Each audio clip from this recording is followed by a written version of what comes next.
Mel Gibson acaba de terminar de filmar A Ressurreição de Cristo, com 250 milhões de dólares de orçamento. E o Cristo que ele vai colocar nas telas em 2027 não é o que a maior parte dos cristãos conhece. É um Cristo descrito em livros que poucos conhecem, guardados há mais de 1.600 anos em mosteiros nas montanhas da Etiópia.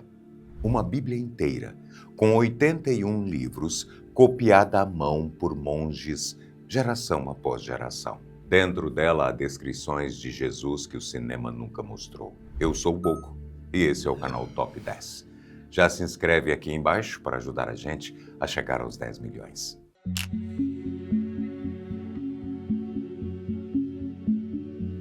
A Igreja Cristã da Etiópia é uma das mais antigas do mundo. E ela funciona sem grandes interrupções desde o século IV. A história começa em torno do ano 316, quando dois jovens cristãos do Líbano sobreviveram a um naufrágio no Mar Vermelho.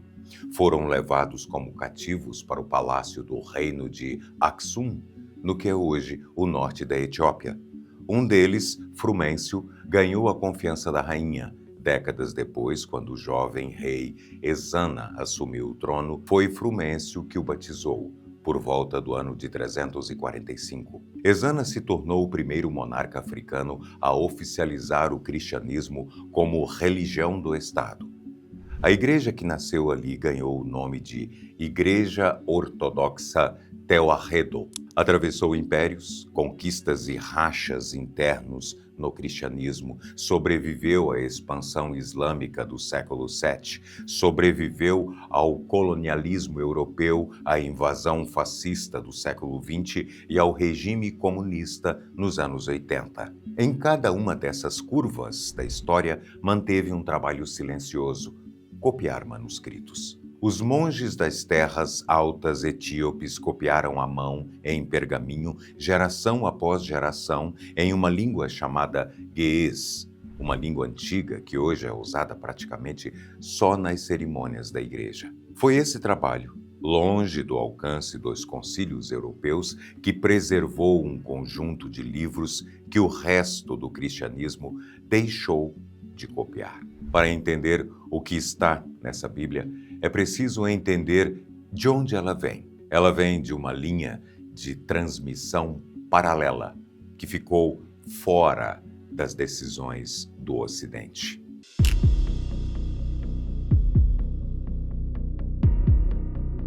A Bíblia protestante tem 66 livros, a católica 73. A versão ortodoxa etíope Teoharredo tem 81. Em algumas contagens tradicionais, o chamado cânone amplo etíope, ou seja, a lista oficial de livros aceitos como sagrados, chega a 88. A diferença não é pequena. Está em obras inteiras que você não encontra na Bíblia, que a maior parte dos cristãos usa hoje. Estão lá os 3 livros de Mecabian, que não são aqueles mesmos livros de Macabeus que existem na Bíblia Católica.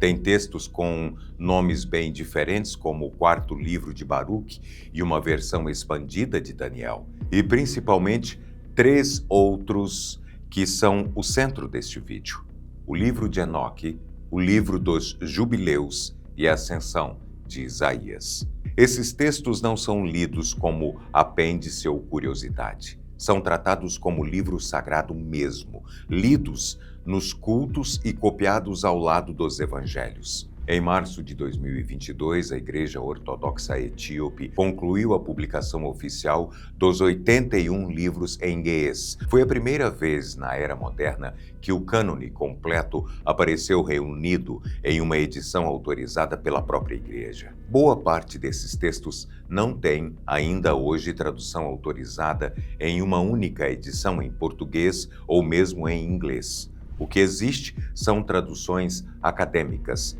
frequentemente parciais. A Bíblia mais ampla do cristianismo é hoje também a menos lida fora da Etiópia.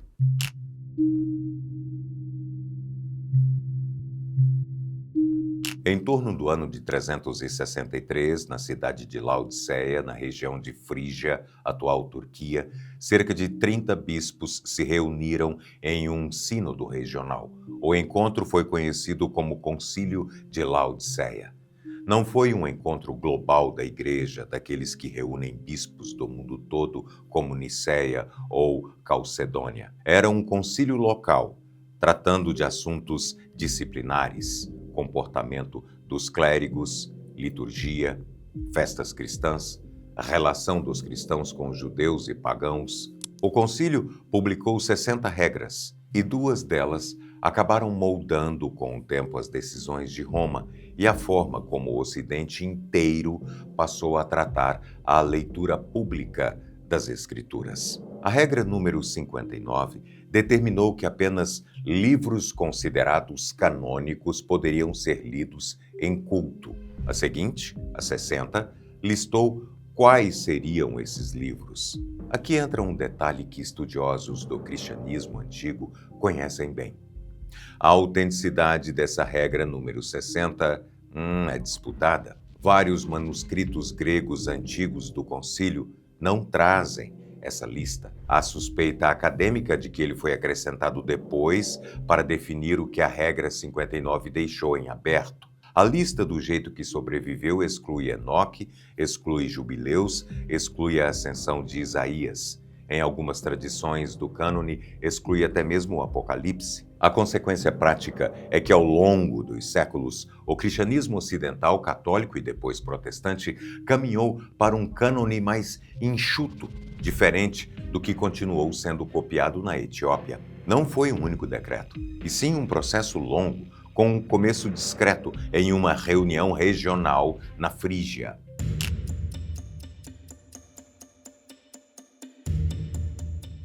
Entre todos os livros que ficaram só na Bíblia etíope, o mais importante para esta história é o livro de Enoque. É um texto antigo sobre o fim dos tempos.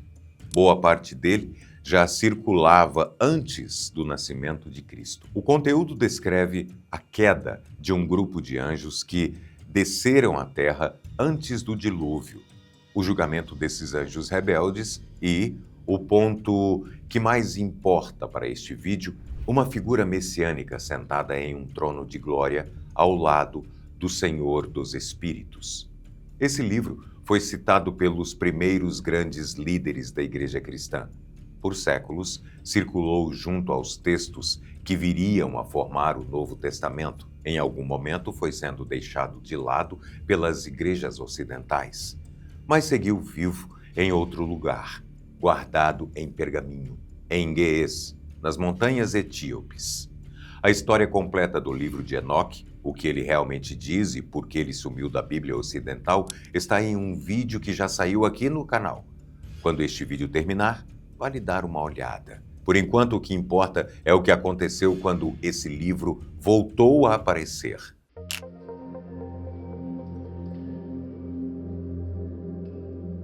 Entre 1947 e 1956, em cavernas próximas à antiga comunidade de Qumran, no deserto da Judéia, foram encontrados os manuscritos do Mar Morto. São hoje o conjunto mais importante de textos judaicos antigos já recuperados no mundo. Na caverna número 4 surgiu algo que mudou a forma como historiadores enxergam o cristianismo primitivo. Fragmentos do livro de Enoque, em aramaico, datados, em sua maioria, entre o século II a.C. e o século I d.C. E o impacto dessa descoberta foi gigantesco. Na prática, ela provou que Enoque não era uma invenção tardia, mas sim um texto pré-cristão, lido em comunidades judaicas devotas, séculos antes de Cristo. Mais impressionante ainda, provou que a versão preservada na Etiópia em Ge'ez era praticamente igual ao texto original. O conteúdo bate. Além disso, deixou claro que Enoque circulava entre os mesmos grupos judaicos que esperavam um Messias. Desde então, Estudiosos do cristianismo passaram a olhar para Enoque com outros olhos, não como livro estranho que foi cortado, mas como parte do ambiente de ideias em que a fé cristã nasceu.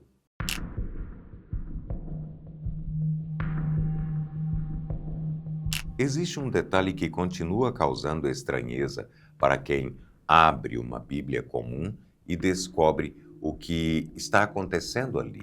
O livro de Enoque foi excluído das Bíblias do Ocidente, mas ele aparece citado bem no meio da nossa própria Bíblia. A Epístola de Judas, no Novo Testamento, tem um capítulo só. Nos versículos 14 e 15, o autor escreve, em tradução literal, Enoque, o sétimo a partir de Adão, profetizou também a respeito desses, dizendo: Eis que veio o Senhor com seus santos milhares para fazer juízo contra todos. Estudiosos do Novo Testamento concordam, quase sem exceção, sobre de onde Judas tirou essa citação. Não é do Antigo Testamento. É de 1 de Enoque, capítulo 1, versículo 9. A passagem é apresentada por Judas como profecia. É a citação mais clara e direta de um livro de fora da Bíblia em todo o Novo Testamento. Os teólogos debatem muito o que isso significa.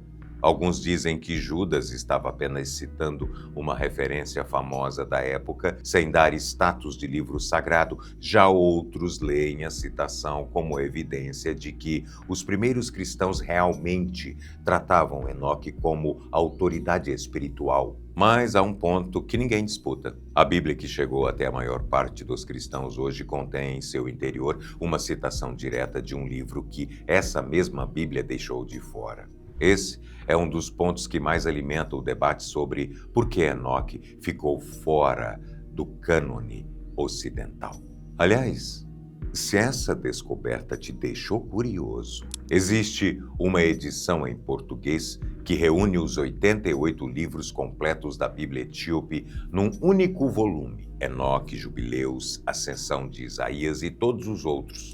Se quiser saber mais, aperta no card aqui na tela ou no link na descrição.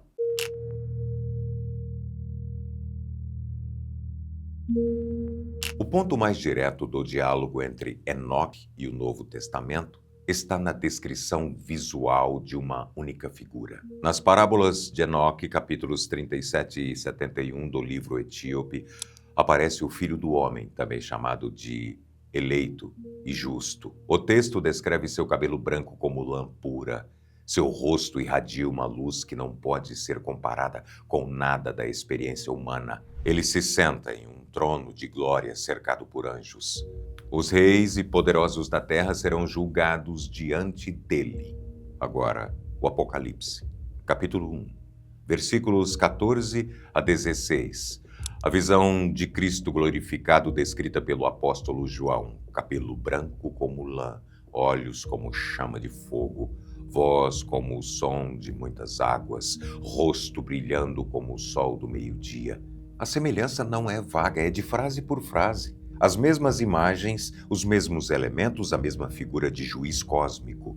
Estudiosos do Novo Testamento em universidades como Cambridge, Oxford e a Universidade Hebraica de Jerusalém há décadas reconhecem que o Apocalipse dialoga diretamente com a linguagem das parábolas de Enoque.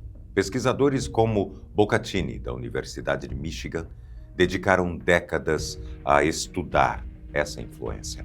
O Cristo cósmico, que João descreve no último livro do Novo Testamento, bebe das mesmas imagens que estão dentro de Enoque. Enoque ficou na Etiópia. Apocalipse ficou na Bíblia Ocidental. A figura é a mesma, só que a descrição mais ampla, mais detalhada e mais antiga está no livro que ficou fora do cânone ocidental.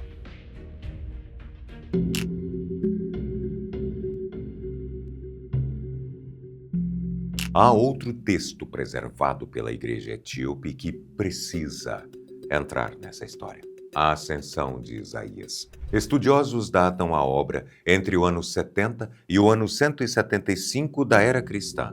Ela sobrevive integralmente apenas em uma versão, o etíope. A ascensão de Isaías descreve uma mistura da realidade dividida em 7 céus, cada um mais luminoso do que o anterior. No primeiro, anjos supervisionam a terra. No terceiro está o paraíso com a árvore da vida.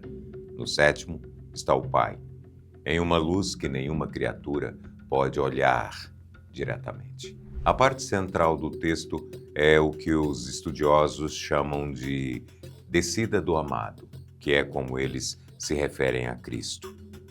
Cristo desce do 7º céu até a terra.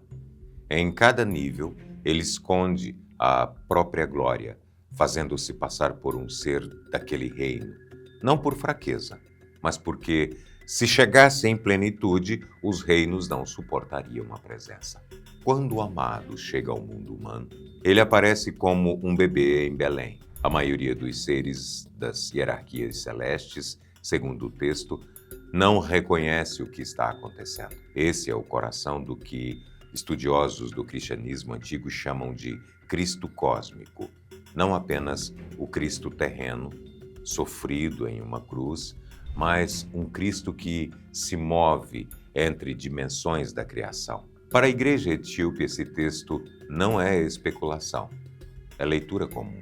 E é exatamente esse cenário, descida por múltiplos reinos, glória velada, queda dos anjos antes do tempo, que Mel Gibson, do outro lado do mundo, passou anos tentando colocar em um roteiro.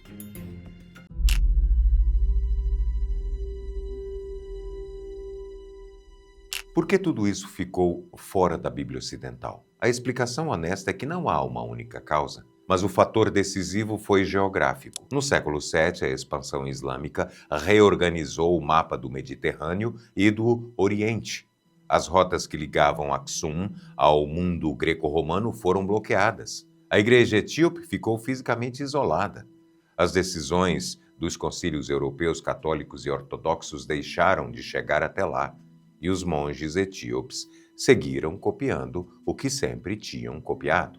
Enquanto a Europa caminhava para um cânone fechado, com cada vez menos livros, a Etiópia continuava em outra direção. O trabalho lá nunca parou. Os livros foram preservados, as cópias se multiplicaram e gerações de monges continuaram entrando nos mosteiros, copiando Enoque, Jubileus, a ascensão de Isaías, em pergaminhos novos. E o trabalho continua até hoje. O Hill Museum and Manuscript Library, ligado à St. John's University, em Minnesota, nos Estados Unidos, atua na Etiópia desde os anos 70. Naquela época, eles começaram a microfilmar esses textos para preservá-los. Mais recentemente, conseguiram digitalizar todo o acervo.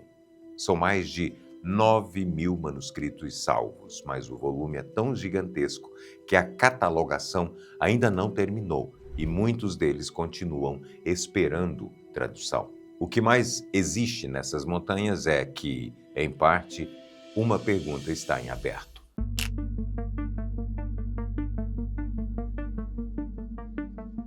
Em 2004, Mel Gibson hipotecou parte do próprio patrimônio para financiar a Paixão de Cristo. Estúdios de Hollywood se recusaram a distribuir o filme. Ele rodou em aramaico, latim e hebraico, sem concessões ao mercado. Arrecadou mais de 612 milhões de dólares no mundo. Manteve por 20 anos o recorde de maior bilheteria de filmes para maiores de 18 anos nos Estados Unidos. Recorde quebrado apenas em 2024 por Deadpool e Wolverine. 20 anos depois, Mel Gibson voltou. O novo filme se chama A Ressurreição de Cristo. Foi rodado nos estúdios de Cinecittà, em Roma. As filmagens encerraram em 30 de abril de 2026. O orçamento combinado das duas partes está estimado em cerca de 250 milhões de dólares. A distribuição é da Lionsgate. Jaakko Ottonen, ator finlandês de 36 anos, vive Jesus. A atriz cubana Mariela Garriga faz Maria Madalena. A primeira parte estreia em 26 de março de 2027, Sexta-feira Santa. A segunda em 6 de maio de 2027, Dia da Ascensão. Em entrevistas, inclusive no podcast de Joe Rogan, Gibson descreveu o roteiro como uma jornada por outras dimensões. Falou da queda dos anjos, do Sheol, o mundo dos mortos, e das hierarquias celestes. Disse com palavras dele mesmo que escrever o filme foi como uma viagem fora do comum. O roteiro foi trabalhado por quase 8 anos com Randall Wallace, o roteirista de Coração Valente. Quem leu Enoque reconhece o vocabulário, e quem leu a Ascensão de Isaías reconhece a estrutura. O Cristo que Gibson está prestes a colocar na maior tela do mundo não é o de A Paixão. É o Cristo que os monges etíopes copiaram, em silêncio, por mais de 1.600 anos. Outras tradições além da nossa Bíblia existem, e essa copiada nas montanhas da Etiópia vai ganhar o mundo com 250 milhões de dólares de orçamento. Comenta aqui embaixo o que você achou disso tudo. Se você quiser entender melhor sobre esse assunto, clica no vídeo que está aparecendo aqui na tela. Nele, a gente conversa mais detalhes sobre o livro de Enoque. E se quiser apoiar o canal, aperte em Seja Membro aqui embaixo aqui, ó. Até o próximo. Mas antes, como é que 81 novos livros afetariam a sua fé?